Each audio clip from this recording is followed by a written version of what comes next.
JEE advance के दिन cheating हुई थी। मेरे ही बाजू के लड़की ने चीटिंग की थी एग्ज़ाम सेंटर में इन्विजिलेटर को चकमा देते हुए।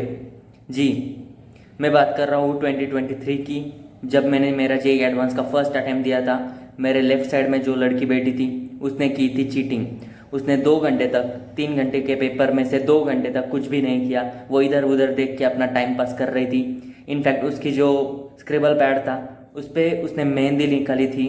मैंने देखा था मेहंदी निकाल रही है वो लड़की, पर उसने एंडिंग के 2-4 मिनट में ऐसा किया कि सारा रिजल्ट बदल गया। उसने उसके बाजू वाले लड़के को ऑलरेडी पूछा था कि उसे जेई मेंस में कितने मिले थे। उस लड़के को मिले थे 98 परसेंटाइल, और उसने एंडिंग के 2 मिनट में सभी आंसर्स उसके कॉपी किए। इनफैक्ट वो लड़का भी शायद पागल ही बोलो, क्योंकि उसने वो दिखाया। अगर वो कोऑपरेट नहीं करता तो फिर चीटिंग नहीं हो सकती थी। इन्विजिलेटर अलाउड नहीं कर रहे थे, ना ही बुक से पॉसिबल है, ना ही गूगल स्कैन, बायजूस जैसे कोई डिवाइस से या फिर सॉफ्टवेयर से वो पॉसिबल नहीं है। पर अगर हमारे बाजू वाला सपोर्ट करे तो फिर चीटिंग हो सकती है। बात रही मुझे मिले थे 97 परसेंटाइल, 97.14 परसेंटाइल इस साल।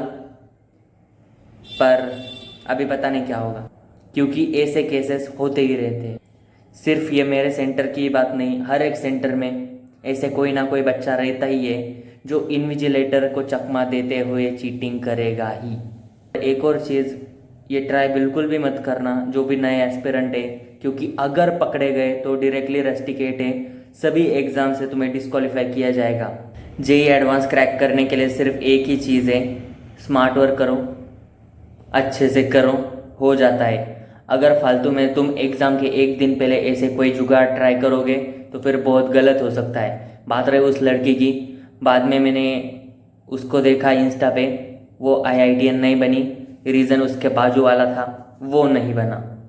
जी, बात रही जेई मेंस की 2024 की, इसमें भी सेम एक केस हो चुका है जो कि ऑलरेडी पब्लिकली आ चुका है। AIR 14 जेई मेंस में उसने उसके बाजू वाले का देखा, उस बाजू वाले का रैंक आया था AIR 15 और उसका आ गया AIR 14।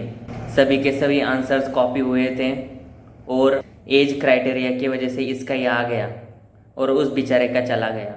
एक एक रैंक से भी बहुत डिफरेंस आता है, कॉलेजेस मिलने की जगह छूटते हैं। बात रही नीट की, नीट में तो भाई एनटीए क्या ही हगे जा रही है दिन रात। 67 लोगों को आउट ऑफ मिले, एक ही सेंटर पे ऑलमोस्ट 10 लोगों को आउट ऑफ मिले, जबकि उस सेंटर पे अब तक किसी को मिले ही नहीं थे। और जो बच्चे बोल रहे हैं कि रिजर्वेशन बहुत अफेक्ट होता, अभी कुछ ज़्यादा अफेक्ट नहीं हो रहा, क्योंकि जिनको रिजर्वेशन है उनके भी स्कोर बहुत हाई जा रहे हैं।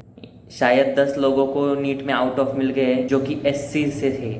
मतलब जिसको 700 मिले उसको भी एम्स दिल्ली नहीं मिलेगा SC होने के बावजूद भी। बात रही मेरी, मैं OBC हूँ, मैं दोनों से रिलेशन रखता हूँ, SC ST से और जनरल से भी। पासिंग होना अलग बात है और सिलेक्शन होना अलग बात है। पासिंग के लिए ऑलमोस्ट 10 मार्क का डिफरेंस आ रहा है, पर सिलेक्शन होने के लिए बस 2-3 मार्क का डिफरेंस हो रहा है। तो फिर ये मत समझना कि रिजर्वेशन है बहुत अफेक्ट करेगा, नहीं। पढ़ते बैठो, अच्छे से पढ़ो, हो जाता। वैसे guys thank you so much बोलना है, क्योंकि 300 सब्सक्राइबर्स क्रॉस हो गए। अभी पिछले वीडियो में 200 थे, उसके लिए मैंने थोड़ा सेलिब्रेट किया था, और अब की बार 400 पार